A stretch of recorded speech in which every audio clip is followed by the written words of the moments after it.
नमस्कार, आप देख रहे हैं इंडिया रिपब्लिक न्यूज और आपके साथ मैं हूं कविता विश्वकर्मा। आइए खबर की शुरुआत करते हैं आज की खास हेडलाइंस के साथ। कप्तान साहब, उपेक्षा के चलते पीड़ित हो रहे शिकार, कैसे मिलेगा न्याय? प्रशासनिक उपेक्षा का शिकार है उपनगर कुल्हुई थाना क्षेत्र। उप निरीक्षक के मनमानी से परेशान हैं कुल्हुई वासी। थानाध्यक्ष के बनाए क्षेत्र में बेलगाम हो गए हैं दरोगा जी। जनपद कुल्हुई थाने के उप निरीक्षक पद पर तैनात संदीप वर्मा के दम गई और दहशत से उपनगर वासियों का जनजीवन प्रभावित हो रहा है। उपनगर में ही आने जाने पर हेलमेट न रहने पर वह वाहवाही लूटने के लिए जुर्माना काटना इनकी नीयत बन गई है, जबकि इनके संरक्षण क्षेत्र में अक्सर खाद की तस्करी की किस्सा आम हो गए हैं। कुल्हुई सिद्धार्थनगर सीमा पर डंप हो रहे प्रतिबंधित साखू की लकड़ी समेत सैकड़ों बोटे राजपुर बुजुर्ग में कैसे बिना कागजात के वहां संरक्षित पड़े रहते हैं, आम जनमानस में खूब चर्चा का विषय बना हुआ है। ये उप निरीक्षक महोदय दिन में अपनी गोटी फिट करने में मशगूल रहते हैं, शाम होते ही उपनगर में तांडव मचाना शुरू कर देते हैं। उपनगर कुल्हुई वासी दिन भर अपनी दुकानों पर रहकर बिजनेस करते हैं। दिन डूबते ही जब ग्राहक खत्म होते हैं तो अपने दुकानों से संबंधित सामान लाने या ले जाने या घर खर्च के सामान लाने एवं दवा के लिए चाहे अकेले हो या परिवार के साथ अगर बिना हेलमेट के निकल गए तो उनकी शामत आ जाती है। उन्हें जुर्माना या प्रताड़ना का शिकार होना पड़ता है।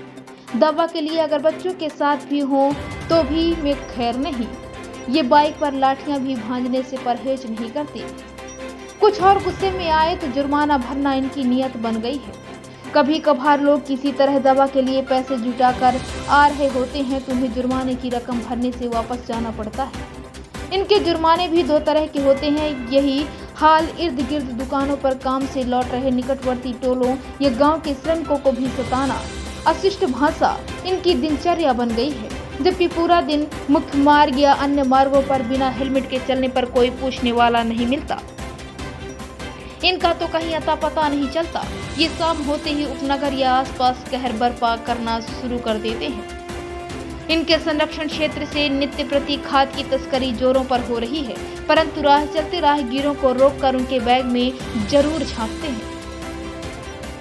सूत्रों की माने तो इसी सप्ताह राजपुर बुजुर्ग में डंप किए गए 14 बोटा साखू की लकड़ी समेत सैकड़ों अन्य किस्म की शीशम आदि की कीमती लकड़ियों को फरेंदा वन विभाग की टीम पकड़ी है, जिसमें इनकी भूमिका का लोगों को संदेह होने की भी चर्चा है, क्योंकि इनका उस क्षेत्र में तूफानी दौरा चलता रहता है, जिसको आम जनमानस तरह तरह सोचने पर मजबूर है। गौरतलब बात यह भी है कि जहां ये कीमती प्रतिबंधित लकड़ियां वन विभाग की टीम पकड़ी है, वहां से सीधे 20 मीटर की दूरी और सड़क मार्ग से करीब 200 मीटर की दूरी पर सिद्धार्थनगर की सीमा है, जहां नित्य प्रति लकड़ी, खाद, अन्य वस्तुओं की तस्करी की आम चर्चा हो रही है।